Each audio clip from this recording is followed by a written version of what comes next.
J'ai le plaisir, l'honneur de recevoir ce matin en studio, comme tous les matins, Judith Mergui. Bonjour Judith. Et bonjour, ouais, ça fait tous vos faux culs. Aujourd'hui, je me suis fait charrier par Christophe Barbier dès le matin qui m'a demandé si je savais lire. Donc, je suis très en colère.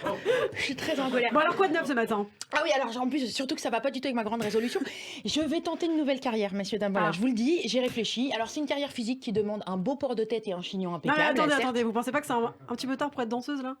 Attends, mais non, mais par contre, je pense qu'il est pas trop tard pour essayer d'aller faire du journalisme au Tadjikistan ou je sais pas. Non, mais c'est vrai, j'ai parlé à une petite radio locale là-bas, ils vous attendent, ils m'ont dit oui, tu fais Radiane. Alors, non, je parle en plus même pas de devenir danseuse, je parle de devenir énarque. Ah. Quoi encore? Mais qu'est-ce que c'est pas possible, on va pas y arriver. Non, bah finalement, danseuse, ça allait finalement. Oui, d'accord, ok. Moi, je vais vous foutre un entrechat dans la tronche, vous allez voir.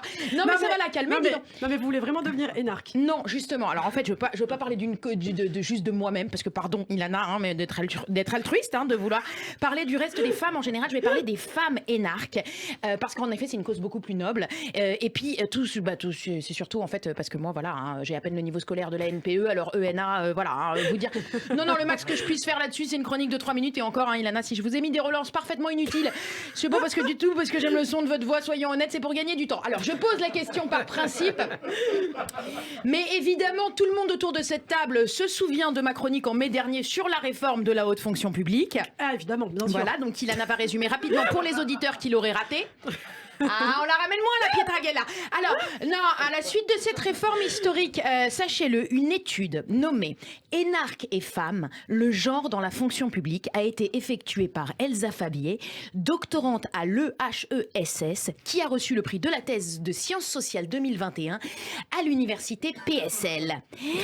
Voilà, moi, à la suite de cette phrase, je vais aller faire une petite sieste à l'université PLS, parce qu'il y avait quand même beaucoup de mots. Est-ce que vous pouvez quand même d'abord nous faire un petit résumé de cette étude?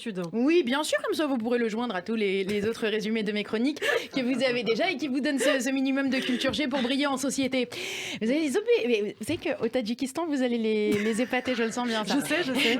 Alors, l'une des choses qui m'a marquée, incroyable, alors vous me dites si vous étiez au courant ou pas, apparemment, l'ENA distillerait aux femmes un stéréotype physique. Donc finalement, comme dans les énergies, comme dans les émissions d'énergie 12, vous voyez.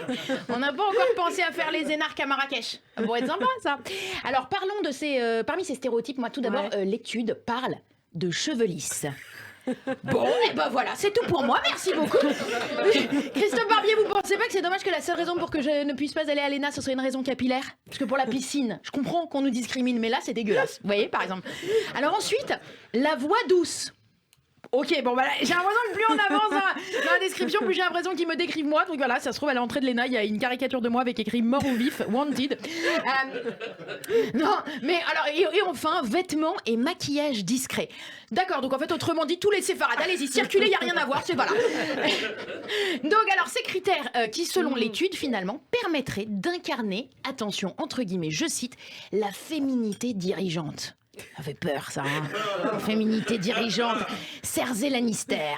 Non, mais attendez, Cersei n'empêche d'aller les cheveux lisses, la voix posée, ça l'empêche pas de grignoter des testicules en brochette à l'apéro, vous voyez. Donc faites attention. Non, mais féminité dirigeante, qu'est-ce que c'est, Anne-Laure? Moi, je vous demande, est-ce que c'est des fémènes avec des tableaux Excel et des paperboards? Parce qu'en plus, c'est pas forcément évident de tracer un graphique de stock market quand t'es seins nus. Non, mais non, parce que Christophe, vous rendez pas compte, mais parce que ça peut encombrer. Moi, encore, j'ai Walou, bon, donc y a rien qui va encombrer. Mais par exemple, imaginez Marlène Schiappa, comment elle fait, voilà, non, c'est compliqué. Alors en gros, à force de voir leurs étudiantes dites racisées recevoir des remarques désobligeantes, l'ENA finalement les encourage à incarner en amont un style de féminité blanche et de race supérieure. Ils sont au courant, l'ENA, qu'on a déjà tenté le projet en 40 et que ça n'a pas forcément bien pris. Voyons, on se demandait où était passé le directeur com et marketing du Reichstag. Et ben voilà, il gère l'ENA. Et enfin, cette étude nous montre que même après l'ENA, les femmes ont moins de chances de s'élever socialement que les hommes. Ah bon? Ah donc tout ça pour ça? Ok. Bon ça valait le coup de se faire un lissage et de chuchoter. Écoutez, tant qu'à faire autant avoir les cheveux frisés et une voix qui porte, au moins on se marre un peu. Hein? Allez, bonne journée. Merci beaucoup, Judith Mergui. Donc l'ENA, c'est pas pour tout de suite. Apparemment. Mais c'est au grand oral tous les matins avec elle. C'est vrai, c'est vrai. C'est gentil ça. Il se rattrape. Et moi j'y ai cru pendant une minute.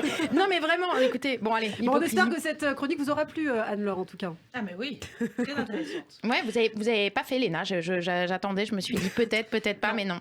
Vous avez bien fait. Eh bien, merci beaucoup, Judith Mergui. Judith, qu'on retrouve dès demain matin sur Radio J en direct. Merci d'être avec nous tout de suite.